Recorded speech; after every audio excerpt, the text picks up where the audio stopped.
everybody, it's Christy back with another video, and today we are talking about the KMS Watercolors in the Metallic Watercolor series.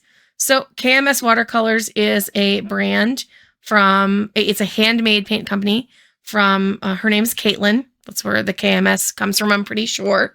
And she has a website and she's on Etsy. I've been following her for a while, and her art reels of making paint are among my favorite things to just watch on the internet. They're very satisfying, and I have gotten a variety of things from her over the years. A while ago, I got a advent calendar. I think some of these came from the advent calendar from maybe a year or so ago. This is also the metallics set that I have put into a little Arts to Embers palette. And it is very, very convenient for me to carry this way because her paints do come on these pieces of cardstock, which if you're going to use them in the studio is fine. But for me, I like to carry them around sometimes. And therefore, I jerry-rigged this little palette here with these paints. And this has been a really good palette for me. I've enjoyed it. I've got a few other sets here. This is the gemstone set, which has a lot of rainbow variety. I also have this set from last year's Valentine's called Conversation Hearts, which I just love these colors. They're pretty in pastel. And then we have this Midsummer Night's Fairies, which has some glitter paint.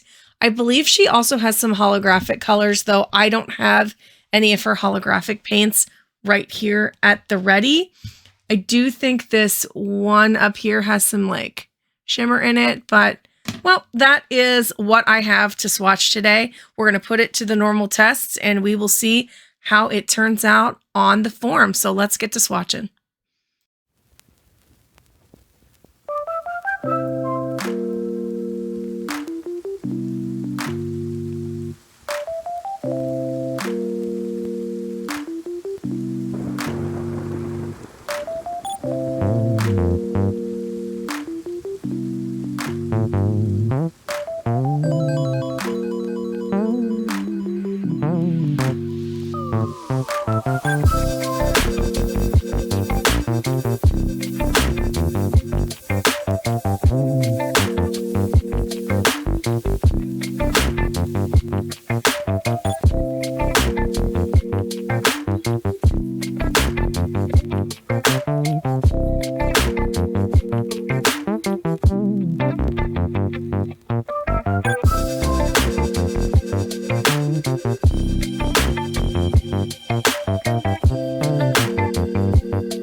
All right, let's get down to the nitty-gritty with these paints.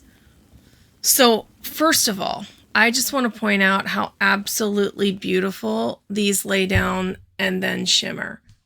This is the way that I swatch them.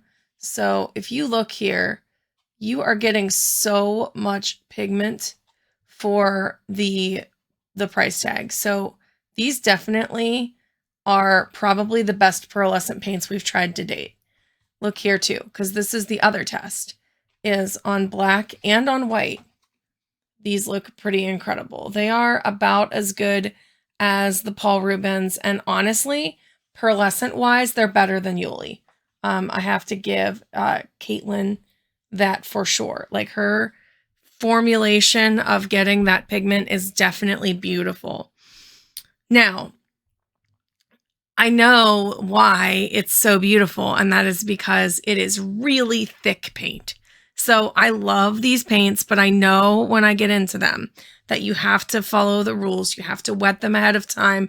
And even then, I feel like I use a ton of water. So just to give you like a small example, these, I wet this, but it's been sitting for a little bit of time. So everything feels dry to the surface. If I put water on here, we'll do the purple.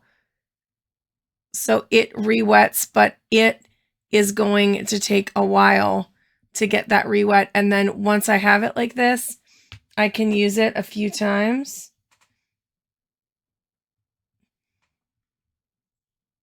But I have to go back a lot to keep that pigment load happening. And that's okay.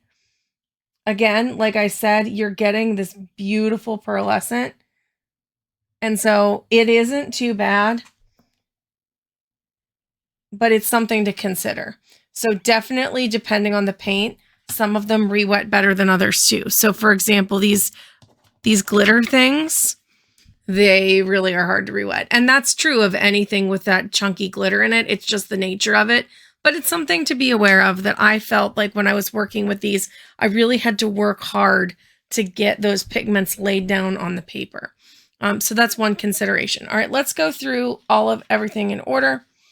Numbers of colors. There are literally, I don't know if there's hundreds, but there's at least 100 colors. And Katelyn has all of these different iterations of sets. I love them. If you are going to buy half pans, which you can buy half pans, it's about $7 to $10 a half pan.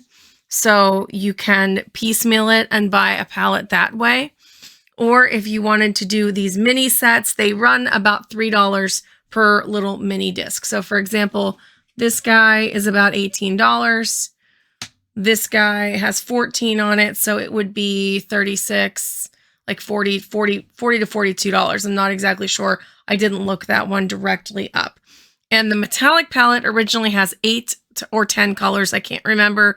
Some of these came from the advent calendar that I opened a few years ago, but roughly it's about a little less than $3 per disc that you buy of paint.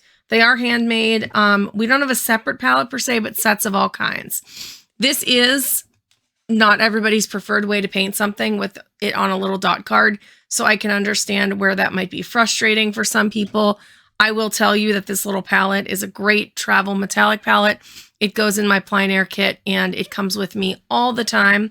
I actually had it in the wrong plein air kit this past year, so it didn't get used for Inktober, but it will be getting used for Inktober probably this year. So that's really exciting. All right, so let's talk about color versus shimmer availability. They have a website and they're on Etsy. This is the winner for pearlescent paints so far. So far. All right, I need to write that there, that it's so far. Up to February 5th, 24. Okay, so up to that date, this is the winner for the pearlescent paints. It's an A+++ on black and white. They are a little bit pricier. So again, this is kind of a luxury art supply. This is definitely something you buy if you want to support a handmade watercolorist, which I love to do that. And it's definitely something where you are less concerned about pigment information because like Katelyn this company is one person who is hand making paints, and that is so cool and amazing, but you're not going to get the ASTM ratings like you will with a bigger company. But to be honest, a lot of the metallic sets from bigger companies I haven't really cared for. So I'd rather have something that is going to be fun. I like to make cards. I like to work in sketchbooks. So light fastness, especially for metallics, is not really important when it comes to me, but everyone's different. So I'm just throwing it out there that if that's important to you, it's good to know. The shine on these is incredible. There's lots of different ways to try it. So versatility wise, these are very versatile paints. You do have to rewet them a lot. So if that's something that's going to be bothersome to you, then you might want to do a different type of paint. I find these rewet a little more often than Yuli, but Yuli also rewet a lot. I'm not certain I've tested too many other handmade metallic brands, so that is kind of what I know at this stage. There are color shifting paints. I really don't have any. Some with holographic glitter. I do think some of these guys here have some hollow glitter in them. They're really pretty, but we don't have anything that's like a true hollow. I think that Scrim and Genie might be the only ones that do it. Scrim definitely does hand make everything. And then they have glitter pans as well. So all in all, this comes out to a 26 out of 30. The flow test, I gave it a 4 out of 5. It's not too bad. But then I gave it a 3 out of 5 for how much I have to rewet it. And that is where I take off for the rewetting factor, is in the flow. Color variety is good. Versatility is 5 out of 5. Shine, 5 out of 5. Price is 3 out of 5. Because again, they're a little bit more expensive, but you know that's what you're getting with this brand. I think a 26 out of 30 is a great score for this paint. And I think that she offers some really cool sets. And if you want to support a handmade artisan like Katelyn, you definitely should go for it and get one of her many versatile sets to play with in your watercolor journey. So which of these sets was your favorite? Have you been on her site and seen some of her paints? What do you think about this brand? I want to know all of that in the comments below. And that's going to be it for me today. I hope that this inspires you to get out some really pretty pearl paints and paint some Valentines. And we will see you in the next video. Bye for now.